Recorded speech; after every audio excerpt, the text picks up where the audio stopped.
NBA star just declared himself eligible for the WNBA draft. His name is Enes Kanter Freedom, a former third overall pick. And he's not doing this as a joke. He read the WNBA's own rules on self-identification, found a loophole nobody wants to admit exists, and now he's using it to come after Brittney Griner directly. Sophie Cunningham said men shouldn't play in women's sports and got ripped apart for it by the WNBA old guard.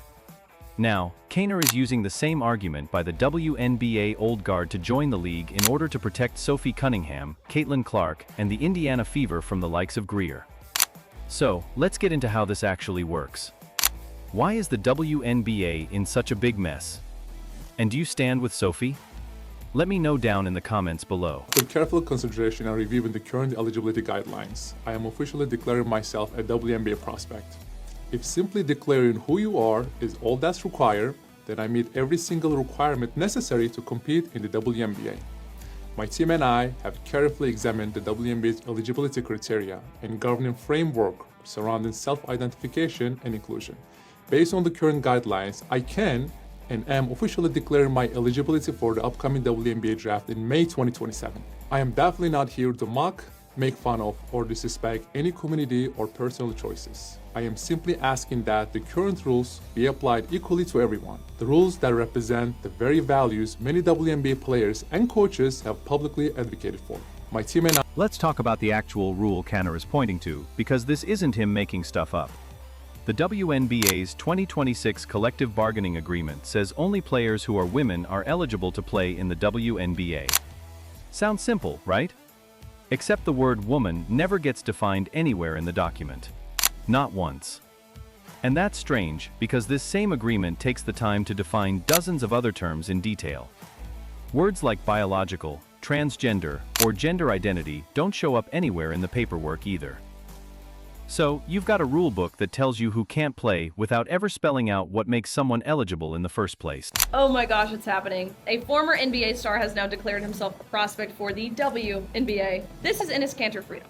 He is 6'10", 250 pounds. He now says that he has reviewed all of the eligibility requirements and criteria for the WNBA and has decided to declare himself eligible for the 2027 WNBA. This gap didn't happen by accident. The WNBA spent years building its brand around inclusion and self-identification, putting out statements about equity and welcoming everyone.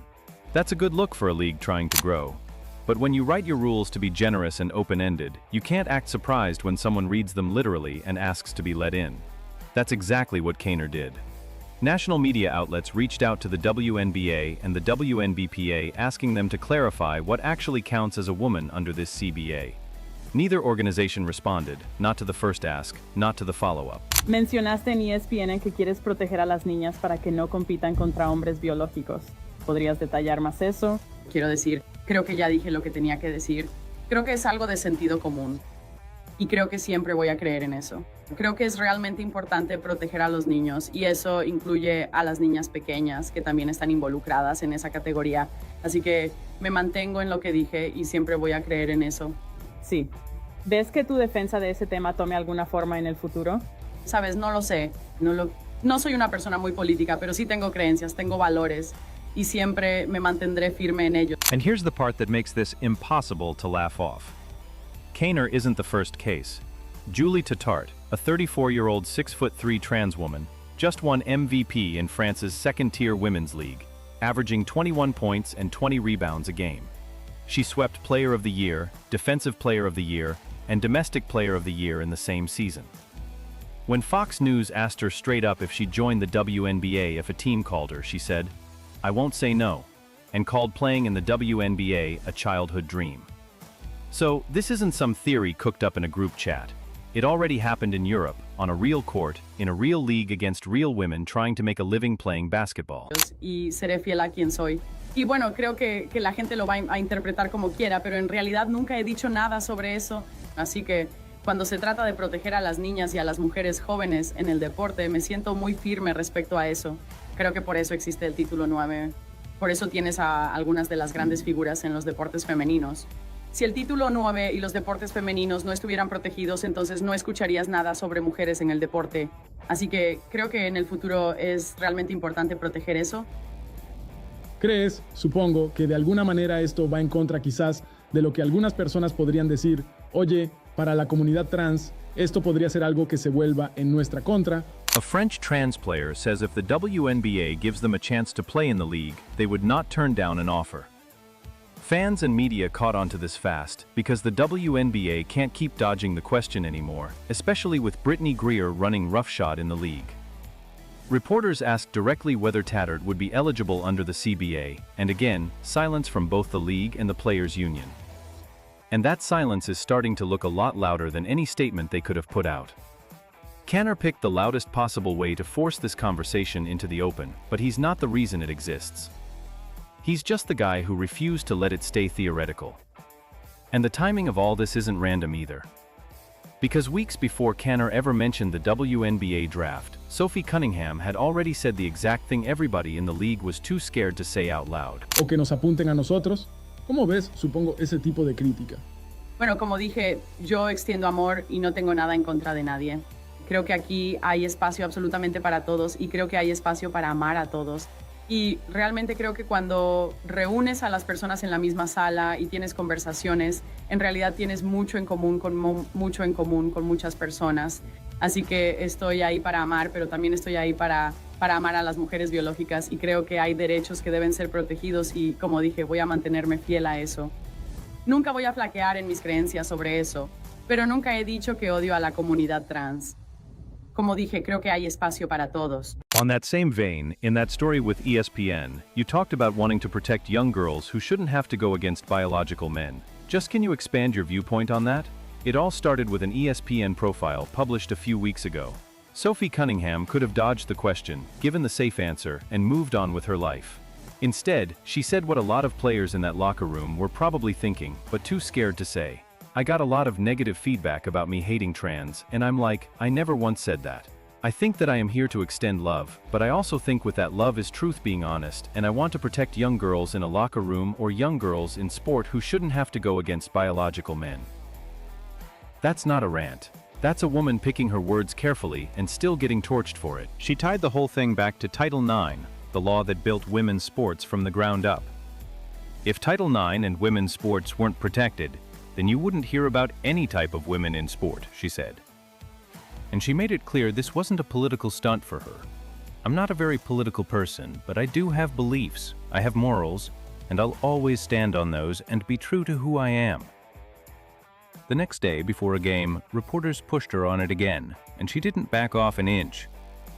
I said what I said. I think it's kind of common sense, and I think I'll always believe in that. I think it's really important to protect children, and that's little girls who are also involved in that category. She added, I've never once said I hated the trans community. I think there's space for everyone. She tied the whole thing back to Title IX, the law that built women's sports from the ground up. If Title IX and women's sports weren't protected, then you wouldn't hear about any type of women in sport, she said. And she made it clear this wasn't a political stunt for her. I'm not a very political person, but I do have beliefs, I have morals, and I'll always stand on those and be true to who I am. The next day, before a game, reporters pushed her on it again, and she didn't back off an inch. I said what I said. I think it's kind of common sense, and I think I'll always believe in that. I think it's really important to protect children, and that's little girls who are also involved in that category. She added, I've never once said I hated the trans community. I think there's space for everyone. Instead of her own league backing her up, the coaches came out swinging. Cheryl Reeve, head coach of the Minnesota Lynx, wore a Trans Kids Belong shirt to a game against the Fever and said, I come from a space of inclusion, and the narrative that I think that is problematic is to suggest that, number one, that transgender athletes are the biggest problem in women's sports. Reeve went further, calling the locker room concern basically made up, saying the idea of biological men being a threat there is not the case, and that suggesting trans women are predators is the real problem.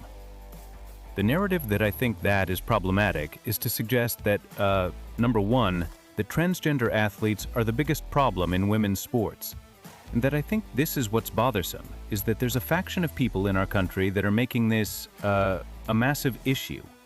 We have some issues. For me, sports is about belonging. It's about inclusivity. It's about allowing everyone to be their authentic self. I'm big on that just because I've been criticized for my height, for my ethnicity. I've been in those "you shouldn't belong here" many times. And for me, I don't want that space, especially Golden State, to ever feel like that. So I'm all about women, little girls deserving to play, and that includes trans women. So I'm all about inclusivity. Then Gabby Williams made it clear the players weren't lined up behind Cunningham either. I would welcome a trans athlete on my team or against my team anytime. I don't think it's a problem in the world. It's just another way to kind of attack trans people. Williams called it the next fight for athletes to take on, comparing it to Leah Clarendon stepping up before her. So, inside the league, Cunningham's getting boxed out by her own coaches and her own peers. Like our intention's been the same, but now that the environment has changed, we see trans people's rights being, stripped away from them. There's a lot of discourse around trans athletes and what they can compete in. I would welcome a trans athlete on my team or against my team anytime. I don't think it's a problem in the world. It's just another way to kind of attack trans people. We've seen players like Leah Clarendon outside the league. It's a totally different story. Stephen A. Smith spent 14 minutes on air going after Reeve directly, calling her irresponsible and asking, "Do you not think that the females are being screwed over if they have to compete against an individual born as a male?" He said, "The whole fight isn't anti-trans, it's pro-girls, pro-females, pro-women, pro-ladies." And he questioned whether Reeve even cared about the league's sponsors. This is not about being anti-anything. And then Clay Travis took it to a completely different level, offering the Las Vegas Aces $10 million to play a high school boys team, and floating his own idea for an inclusive WNBA team called the Nashville Balls. One built entirely around players like French star Julie Tattart. I put in a franchise application, Dan. The Nashville Balls, my WNBA team, would be the greatest dynasty of all time. Most inclusive, too. We're only signing men who identify as women. Our slogan is "One Love, Two Balls," and we are going to absolutely just dominate the WNBA. You thought that back in the day Wooden had a dynasty at UCLA, that Bill Russell and the Celtics were something to behold. You ain't seen nothing till you've seen what the Nashville Balls will do in the WNBA. We are just going to put trans center court, literally, and we are going to have the greatest dynasty in the history of sport.